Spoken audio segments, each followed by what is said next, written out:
Welcome to Living a Full Life podcast.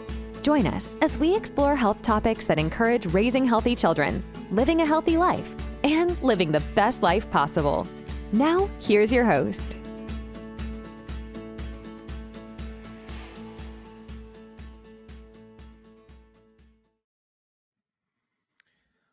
Hi, everyone. I'm Dr. Enrico Dolcecore, and welcome on another episode of Living a Full Life. This week, we're continuing on with our hormone discussions, and we're moving into sexual maturity, sexual hormones, and hormones in general. And you want to listen to this podcast because we're going to show you how it all works for men and women and how to maintain a healthy adult sexual and hormonal life so that we can go through those phases in life through andropause and through menopause as healthy as we can with as least side effects as we possibly can. So you'll really like this episode. We'll continue going through it and start bringing in some other experts in the field and really build on this. We talked about the circadian rhythm a couple episodes ago. Last time it was about the cortisol rhythm. These are all hormones that play a role in different aspects in our life, many hormones that play different aspects. So we talked about the sleep cycle. We talked about the stress cycle. Now we're talking about sexual cycle. These things are all cycles that intertwine with one another to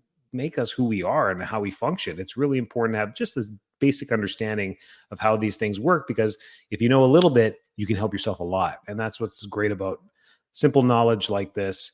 So let's dive into key hormones that play a role in puberty and sexual development. I mean, these are the staples that we live with for the rest of our life, and it's estrogen, progesterone, testosterone, and LH.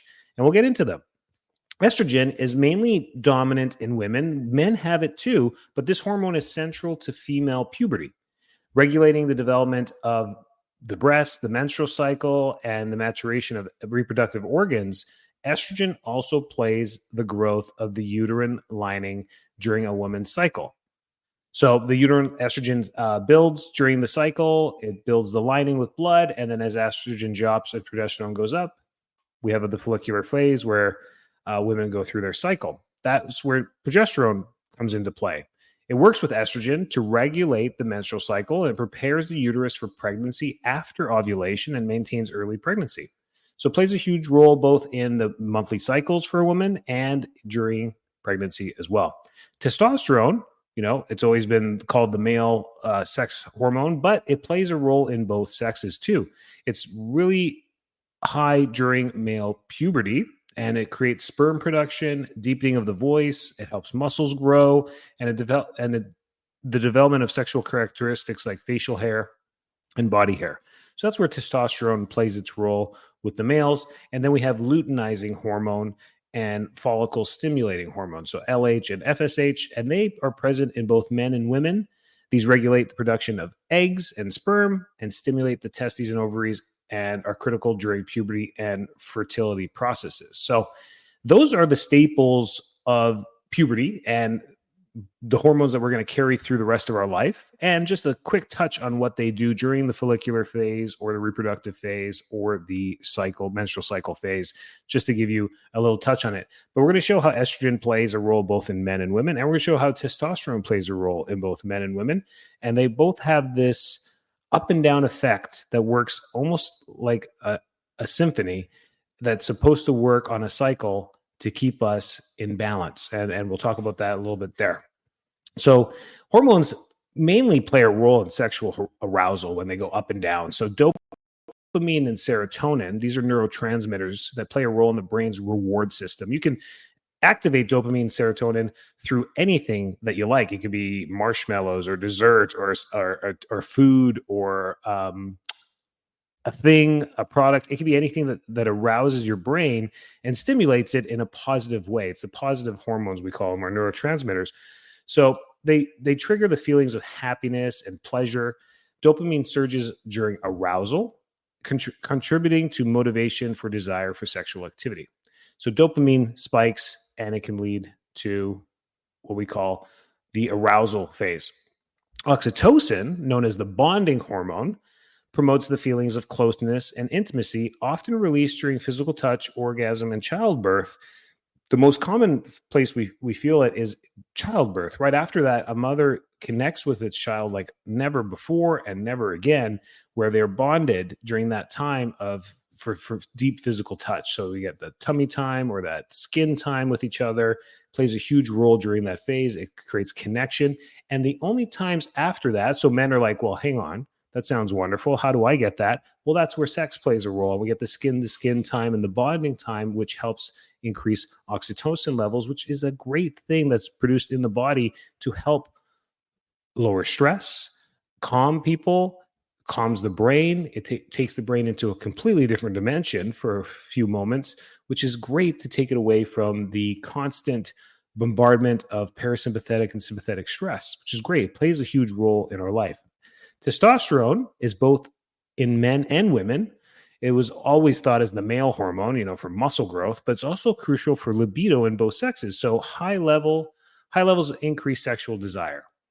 So testosterone is shown that with higher levels, there's more of a libido, and with lower levels, there's lower libido. And right now you'll see, recently in the last 10 years, a growth in testosterone clinics around the country, around the world, because we've pretty much nailed down the literature showing that, yeah, it is tied to this. After 50, 60 years of research showing of muscle growth, lean muscle development, lean muscle, maintaining lean muscle with testosterone, and also the sex things that it can help with as well. We've seen, okay, listen, we can treat both men and women with this and try and get their levels. The thing that we're not at yet is that hormonal levels for one person are not the same for another person. So these numbers that we use on blood testing for one person may not be good for another person. Let's use testosterone, for example. Testosterone for men, the healthy range is 300 to 1100. That's a huge, wide gap of where you can live with testosterone and be considered normal, very varying numbers. Under 300 has shown in the literature that this is low testosterone, and it can lead to problems. And anything over 1100 has been shown to create a lot of hematocrit and a lot of red blood cell production, which can lead to clotting, stroke, aneurysm, and heart attacks.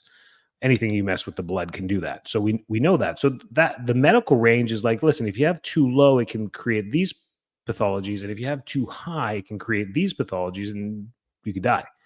So everything within there is considered a healthy level. But is it? We really need to know where we're at there. And I think, this is my opinion, we're abusing testosterone right now, which is going to lead to a lot of problems very soon. We're going to see that. So be careful when we play with hormones. The point of this podcast is to educate you on hormones. We're not guiding you in any way as far as therapy. On a podcast, you can't do that. So, and then there's pheromones as well. So with sexual arousal, we have dopamine and serotonin, oxytocin, which is wonderful, testosterone, which plays a vital role in libido, and then pheromones. Pheromones are chemical signals more so that are released through the body, but are subtly perceived by the other person. And that can influence sexual attraction and arousal between individuals as well. So pheromones are a chemical that the body releases, typically with our sweat or from our skin, and it is picked up subtly. We've masked it with a lot of the perfumes, colognes, and products that we use as humans, but they still are produced, and the olfactory system, which is your smell system, does perceive it. So there's a role of that too. This moves us into the woman's cycle and the hormones that play there. The follicular phase is the first phase that starts on the first day of menstruation. And FSH, the follicular stimulating hormone, stimulates the growth of ovarian follicles, and estrogen rises. So everything triggers a cascading effect. So when FSH is released, it then triggers the production and release of estrogen, leading to the thickening of the uterine lining. Then what happens is ovulation. On around day 14, a surge in LH, luteinizing hormone, triggers the release of an egg from the ovary. This is when fertility is highest. So that's what we call the ovulation phase. It's the highest chance of getting pregnant. And it's why we track cycles. It's a great family planning method. It works really well. And then we get into the luteal phase. After ovulation, after the egg is moved, the ruptured follicle forms the corpus luteum, producing progesterone. So this follicle, this corpus that's created, is what triggers the production of progesterone, which prepares the uterus for pregnancy. If pregnancy does not occur, progesterone levels drop, leading to menstruation. So it's that maintaining of progesterone once the egg is fertilized that facilitates the start of pregnancy. And if it hasn't been fertilized and hasn't attached to the uterine wall, then progesterone says, progesterone is told, hey, we don't need you anymore. Let's try again next month. And this happens during the maturity of a woman's life cycle. Then the menstrual phase, if the egg isn't fertilized, hormone levels drop and the uterine lining is shed. And we call that menstruation. Good. So sexual chemistry starts after all this understanding, and it's between two sexes, and pheromones and physical cues can be the invisible chemical messengers like pheromones play a role in sexual attraction. So subconscious physical cues like scent, symmetry, and health indicators can influence attraction as well. So it's a very subconscious thing that are programmed into our head of what we find attractive. And when those cues are set off with the right hormone cycle at the right time, we can have physical cues that trigger chemistry, sexual chemistry between two people. So emotional and psychological factors play probably the biggest role in chemistry. It isn't purely biological, but shared experiences, emotional connections, and mental stimulation are critical in sexual attraction. The brain releases endorphins and oxytocin during intimate moments, reinforcing bonding and desire. So the same neurotransmitters and hormones can be released by the brain even in circumstantial situations like emotional or psychological factors like conversation, deep conversation. You can learn a lot from a woman's brain once you get to live with them for a while. That deep understanding and that deep conversation is the bonding that they're looking for that helps the sexual chemistry brew within them to get to a point for sexual attraction. The woman's brain is more connected on deep connection. It's not saying the men's brain is not as well. We are too. I think we're just more aloof to that, and we're more visual cues for us that trigger that. So there's a genetic compatibility as well. So people have to be compatible genetically. Doesn't mean same genetics. Please don't misunderstand that. Genetic compatibility means that we have to be compatible with one another genetically. And there's research that's on there, but I feel like it's the frontier of genetic research. So research suggests that people may be attracted to individuals with different immune system genes, MHC genes, as this genetic diversity could produce offspring with stronger immune systems. Very cool stuff coming out with this. I am in no way, shape, or form educated in this field to tell you much more about it. It's fascinated me, and I wanted to put it in my podcast that maybe biologically we are programmed to be attracted to people that produce stronger offspring.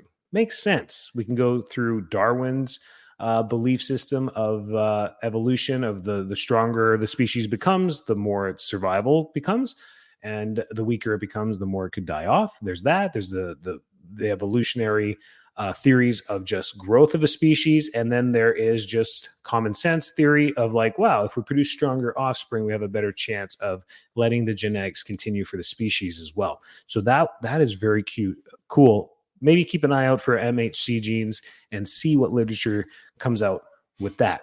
Very cool stuff there. There's a kind of an introduction to sexual health, sexual maturity, puberty, and most importantly, the hormones that is happening within our body to grow during these times. But you know where I'm going to go with this podcast to finish off. Well, Dr. D, what do we do to maintain a healthy hormonal cycle through our adult life? Well, I'm glad you asked. That's exactly the whole point of this podcast is what can we do to maintain healthy hormone and blood chemistry throughout our life so we don't run into these problems. And we usually see problems, it can happen young, but it usually happens in our 40s where men go through andropause, a final decrease in testosterone for the first time in their life. They're starting to get a decrease and they don't know it. It's going to lead to mood swings, brain chemistry changes, anger, lower libido, lower sexual function. And women, it starts in the menopause phase, which again, spikes in estrogen, decreases in progesterone, and this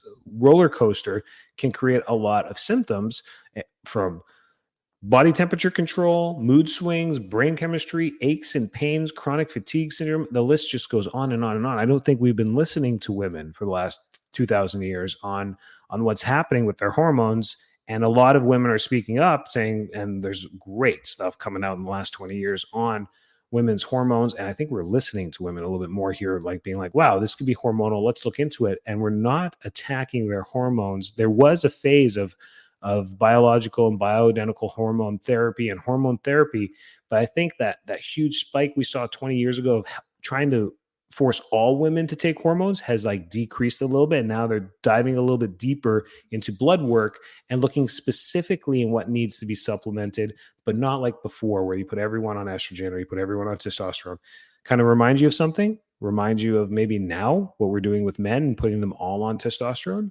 I think in 20 years, we're going to look back and be like, ooh, we shouldn't have put them all on testosterone. Look what we did to the 30% that whatever happened to them. So food plays a role. And sleep, we talked about the circadian rhythm and cortisol and how sleep is a lifelong thing. Sleep is a lifelong event.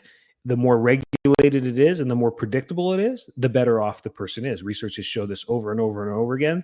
The more erratic our sleep patterns in, like shift workers, people stay up late, night owls, sleep patterns are always changing because they're moving all the time, changing time zones all the time. They're traveling a lot through their life, have irregulated circadian rhythms and irregular cortisol, which can lead to stress and other things. We talked about that.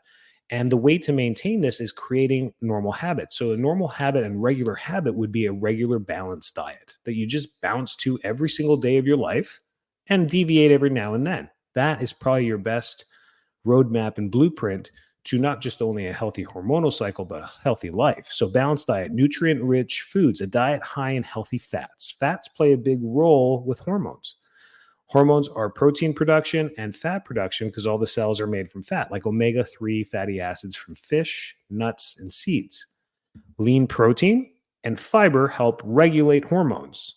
Avoid processed foods, which can disrupt hormone balance. I think from the literature, the best way to maintain hormone production is lean protein and fiber. It's that constant protein flow in the body of eating protein, breaking it down to amino acids, using amino acid chains to build hormones, and then repeating that cycle over and over again. Processed foods are probably the number one reason why we throw off our hormonal cycles. Children, females are having their cycles earlier and earlier and earlier, 9, 8, 7 years old. I've heard that is insanity. That means estrogen is just out of control. And that estrogen dominance is coming from processed foods. The plastics in our food, the plastics we wrap our food with, and the products we put directly into our food to help maintain them, give a shelf life to them, disrupt balance. So starting your children off their life with a healthy diet is probably the best gift you can ever give them. Key vitamins and minerals. Yes, there are some that play huge roles in maintaining and moving hormones in the body. Zinc is probably the number one, supports testosterone production and reproductive health. It's found in meat, shellfish, and legumes, and probably should be supplemented if you don't eat meat more than 2 meals a day. So if you're partially vegan or partially vegetarian, or zinc has to come into your diet every day through a supplement. It can be liquid or pill. Vitamin D, it helps with, well, man, this list could go on. I could be here all day with what vitamin D does, but let's keep it to the topic. It helps with sex hormone regulation in both men and women. Sunlight exposure, fortified foods, and supplements can help maintain adequate levels. I think everyone, because of the clothes we wear, need to, and you probably don't eat much fortified food because you don't eat processed food. So you're not buying milk with fortified D or cheeses with fortified vitamin D in it, or meat. You're probably not buying that boxed and packaged stuff because you listen to my podcast and you just don't do that. So getting fortified vitamin D food is very difficult. So supplementation is really the only way to maintain vitamin D, and you should be taking 5,000 IUs, international units, per day to maintain that. And a healthy range for vitamin D is between 50 and 70 when you do your blood testing. 50 and 70. The medical range, 30 to 100. Again, same thing as testosterone. Under 30, literature has shown that it can create problems and pathologies in the body. And over 100, hard to maintain and unnecessary to be there. And people who have had that have had other things that are not really proven in the literature, but that's the medical range. You cannot overdose on vitamins. So you're good there. Magnesium, balance. So magnesium plays a role too. It binds to a lot of these other vitamins we're talking to, and then they transport them. So it balances hormones like estrogen and testosterone. They're mostly found in leafy greens, nuts, seeds, and whole grains. And then vitamin B, all the vitamin B cycles are crucial for energy, mood regulation, and healthy hormone levels. They're found in whole grains, meat, and leafy greens. So what should we be eating? Proteins, leafy greens, and some fish, right? That's pretty much there. So zinc, for me in my life, magnesium, vitamin D are the two that I supplement every single day because I feel like I get enough zinc and B vitamins from the diets that I eat. I just don't eat enough fish and shellfish and all that stuff to get my omega-3. So I supplement it every day, 1,500 milligrams per day. Number two, if you listen to all the podcasts, number one is always diet. Number two is always regular exercise. Resistance training and cardio exercise stimulates hormone production, particularly testosterone in men and estrogen in women. Weight-bearing exercises are particularly beneficial for boosting testosterone. So resistance training. That's how we naturally get a cycle of hormones. So taking hormones externally will never substitute the natural rhythm of exercise. So we need to be doing that. And a golden rule for most exercises is avoid overtraining. While exercise is important, excessive exercise can cause a dip in testosterone and estrogen levels, leading to hormonal imbalances. You see this in triathletes, marathon runners, Spartan runners, people who overtrain a lot of hours per week and high cardio, high resistance, whatever it may be, and they overdo it, will tank their testosterone and estrogen levels. You see this in marathon runners. Let's look at the men. And let's look at the Olympics. Let's look at the people that, do this for a career and they're always training. Very low lean muscle mass. They're very, very thin.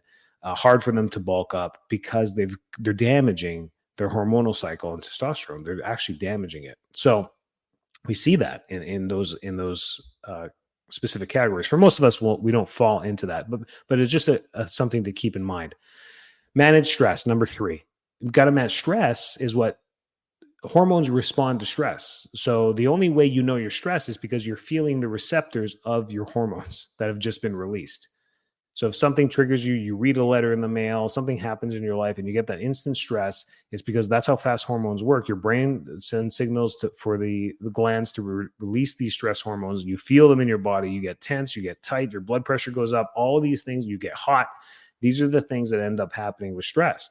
So we need to manage this. Stress management techniques like chronic stress causes cortisol levels causes cortisol levels to rise like we talked about last week, which can interfere with sex hormones like testosterone and estrogen. So practicing things like yoga, deep breathing, prayer, and manage stress levels are really important to balance cortisol, which is the premise of most of the stress hormones that happen in the body. We talked about mental health counseling as well. I think the stigma is gone from that.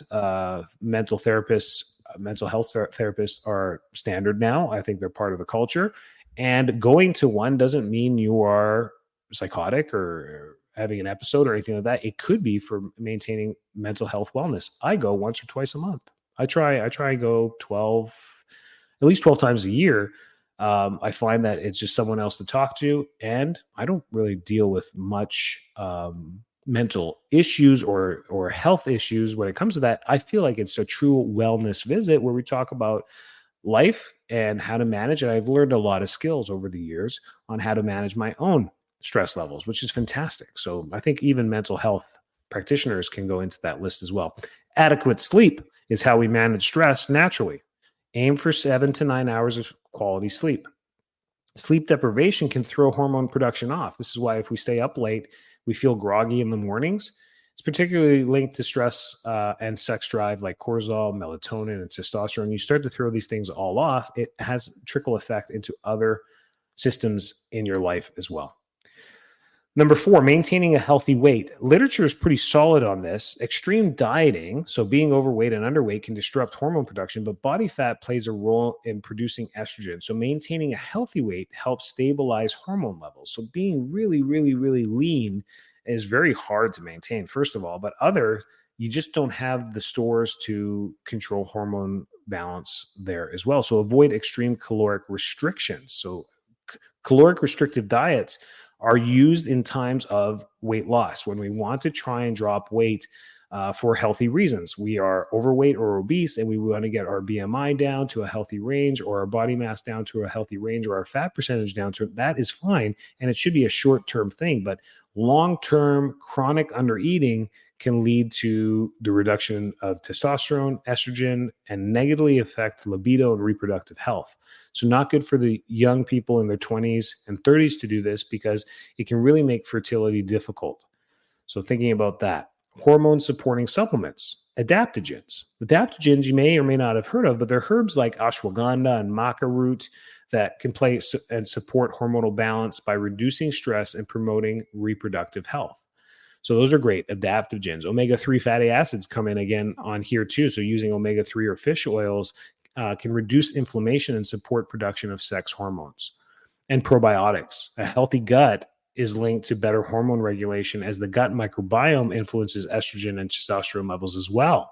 Fermented foods like yogurt, sauerkraut, kimchi can all help. But again, the probiotic phase is pretty much dead in the literature. Just throwing a pill of probiotics into the gut every day has shown to have minimal effects for people that are trying to do anything really to help with overall health, to help with gut issues, to help with leaky gut. It's been little. What the new frontier of literature is going through is actually looking at the gut microbiome through stool samples and actually mapping out the bacteria that we know and the viruses that we know, and seeing that balance of what's high and what's low, and then supplementing for the biome instead of just throwing probiotics in the body. So that needs a little bit of help. Finding a good functional medical doctor plays a huge role in gut health there. They're the leaders in gut health right now. Limit exposure to endocrine disruptors. So minimizing plastic use. So endocrine disruptors are synthetic products, foods and products that we may get into our bodies. Chemicals like BPA found in plastics can mimic hormones and disrupt the body's natural balance. So choose glass or stainless steel over plastic containers. The plastic leaches into this. Now, if you start thinking about how many things you have in plastic, you kind of be like, oh man, my food's wrapped in plastic. My deli turkey comes in a plastic bag. This comes in a plastic. My cheeses come in a plastic. And then you're like, man, there's plastic everywhere. Yes, you got to be careful with this. So trying to minimize that. Personal skincare products, switch to natural skincare and household products to avoid chemicals like phthalates, parabens that can interfere with hormone functions as well. This has been shown. They show up in cancer cells as well. So they're also carcinogenic. So you got to be careful with these chemicals that are out there and just choosing the right ones. Get regular checkups. That's number 7. Monitor hormone levels in your wellness checkups. You got to sometimes fight for your health when it comes to your providers. And when you go there, instead of just looking at red blood cells and white blood cells, looking at telling them, hey, can we also monitor at my hormones? Can we take a look at the hormones? And identify and address imbalances early. The earlier you do, conditions like thyroid dysfunction, low testosterone, or estrogen dominance can be addressed with lifestyle changes instead of medical intervention at a younger age. Once we need to start using medical intervention, we start playing the chemist, the wild, crazy chemist, the cartoon guy with the crazy hair in the lab. That's what I always think about. Now you're playing with fire. So we want to try and catch these things before we need medical intervention. Bioidentical hormone replacement therapy isn't as bad as I made it sound a few minutes ago. It can be used as a medical treatment for some individuals, particularly during menopause or andropause. BHRT, bioidentical hormonal replacement therapy, can help maintain healthy hormone levels. So they do play a role, and you just need a good doctor that works with hormones all the time and has helped many, many people in the past understand the cues and blood variances that you may have to help you specifically better. Does that make sense? And then stay hydrated. Hydration for hormone health. Drinking enough water ensures that the body's cellular processes, including hormone production and circulation function, optimally. 80% of everything in the body requires hydration, so it's pretty standard rule to stay hydrated. Alcohol and caffeine can definitely throw off our hormones. Excessive alcohol consumption can lower testosterone and disrupt estrogen levels.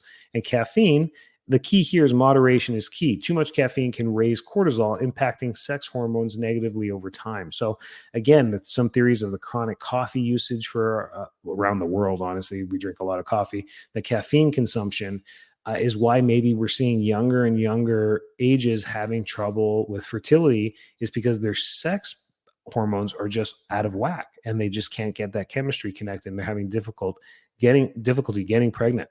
So that could be it. Maybe one theory. And number 10, maintain a healthy sex life.